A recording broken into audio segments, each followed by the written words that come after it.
Hi friends, Sheeba's കാറ്റലോഗിൻ്റെ പുതിയൊരു വീഡിയോയിലേക്ക് എല്ലാവർക്കും സ്വാഗതം.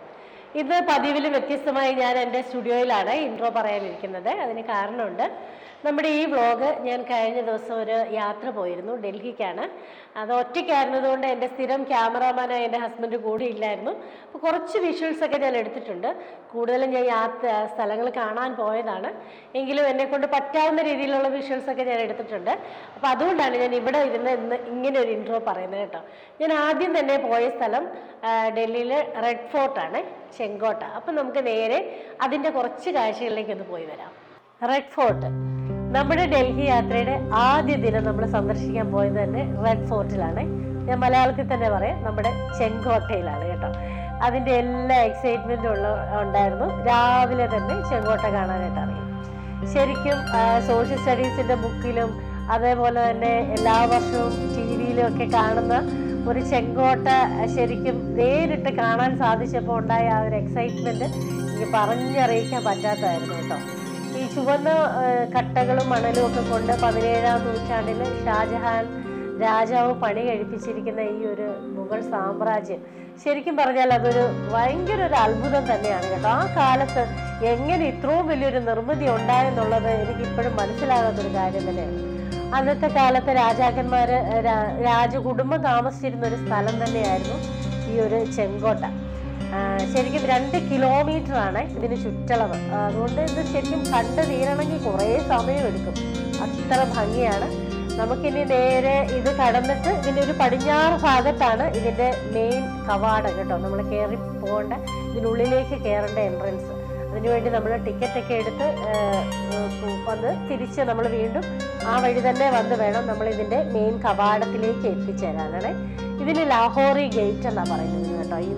ഇതിനൊരു പ്രത്യേകതയുണ്ട്. ഇവിടെ നിന്നാണ് എല്ലാ വർഷവും സ്വാതന്ത്ര്യ ദിനത്തിന് പ്രധാനമന്ത്രി നമുക്ക് സന്ദേശം നൽകുന്നത് കേട്ടോ. ഈ ലാഹോറി ഗേറ്റിൽ നിന്നാണ്. ഇതിൻ്റെ ഇവിടെ ഈ ബാരിക്കേഡ് വെച്ചിരിക്കുന്നതിനപ്പുറത്തൊരു ഇതാണ്, ഒരു കൊട്ടാരമൊക്കെയാണ്. പക്ഷെ അവിടെയൊന്നും നമുക്ക് എൻട്രൻസ് ഇല്ല. അവിടെ ആൾക്കാരിങ്ങനെ നിൽക്കുവാണ്, നമുക്ക് അവിടെ കയറാൻ പറ്റില്ല. നമ്മൾ ഈ ഗേറ്റിനുള്ളിലൂടെ കടക്കുന്നത് ഒരു കച്ചവട വാണിജ്യ സ്ഥാപനങ്ങളാണ് ചുറ്റിനും കേട്ടോ. അന്നത്തെ കാലത്ത് മേൽക്കൂര വെച്ച വാണിജ്യ സ്ഥാപനങ്ങൾ ഒന്നും വളരെ കുറവായിരുന്നു.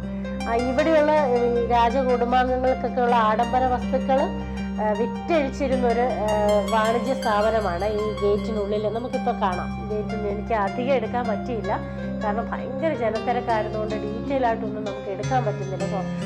ഞാൻ ഒറ്റയ്ക്കല്ലേ ഉണ്ടായിരുന്നുള്ളൂ ഈ യാത്രയിൽ. അപ്പോൾ അതുകൊണ്ട് അതിൻ്റെ പരിമിതികളുണ്ട്, ക്ഷമിക്കണം കേട്ടോ. അപ്പം ഇന്നും ആ ഒരു രീതിയിൽ തന്നെ അത് നിലനിന്ന് പോകുന്നു. ഇതിനുള്ളിൽ ഒരുപാട് കെട്ടിട സമുച്ചയങ്ങളാണ് കേട്ടോ.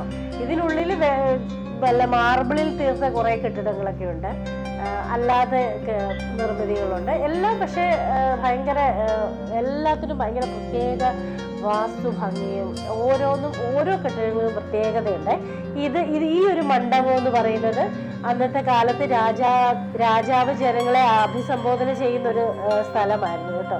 ഇതിലെ ചിഹിൽ സുധൻ എന്നൊരു വാസ്തുശില്പ അനുസരിച്ചാണ് ഈ ഒരു കെട്ടിടം നിർമ്മിച്ചിരിക്കുന്നത്. ഭയങ്കര ഭംഗി എന്ന് പറഞ്ഞാൽ നമ്മളിങ്ങനെ വിഷ്വലിനകത്ത് കാണുന്നത് പോലെയല്ല, നേരിട്ട് കാണുമ്പോൾ അതിൻ്റെ വലിപ്പവും ഭംഗിയൊക്കെ നമുക്ക് പറഞ്ഞറിയിക്കാൻ പറ്റത്തില്ല. പ്രത്യേകിച്ച് നമുക്ക് കേരളത്തിൽ ഇങ്ങനെയുള്ള കെട്ടിടങ്ങൾ കുറവായതുകൊണ്ടായിരിക്കാം നമ്മളെ ഇത് വളരെയധികം എക്സൈറ്റഡ് ആക്കുന്നത്. പിന്നെ ഇതിനകത്ത് ഒരുപാട് കാര്യങ്ങളുണ്ട് കേട്ടോ. എനിക്ക് പരിമിതിയുണ്ട് എടുക്കാനായിട്ട്, ഒറ്റയ്ക്കായിരുന്നതുകൊണ്ട്. എങ്കിലും ഈ വളരെ ചെറിയ രീതിയിൽ നിങ്ങളെ ഒന്ന് കാണിച്ചു പോവുകയാണ്. നമ്മൾ ഇതെല്ലാം ഒരുപാട് മനസ്സും കണ്ണും നിറച്ചാണ് ഇവിടെ നിന്ന് ഇറങ്ങിയത് കേട്ടോ. അത്ര സന്തോഷമാണ് ഇത് കണ്ടിറങ്ങിയപ്പം. തീർച്ചയായും എല്ലാവരും ഒരിക്കലെങ്കിലും ഒന്ന് വന്ന് കാണണം. പിന്നെ ഞങ്ങൾ പോയ വണ്ടി നിങ്ങൾ കണ്ടോ, ഈ മോട്ടോർ ബൈക്ക് ഇങ്ങനെ എക്സ്പാൻഡ് ചെയ്ത് അതിനകത്ത് 4 പേർക്ക് ഇരിക്കാവുന്ന രീതിയിലൊരു ഓട്ടോറിക്ഷ പോലുള്ള സെറ്റപ്പാണ് കേട്ടോ. വളരെ ചിലവ് കുറഞ്ഞ യാത്രയാണ് ഡൽഹിയിൽ പോയി കഴിഞ്ഞാൽ.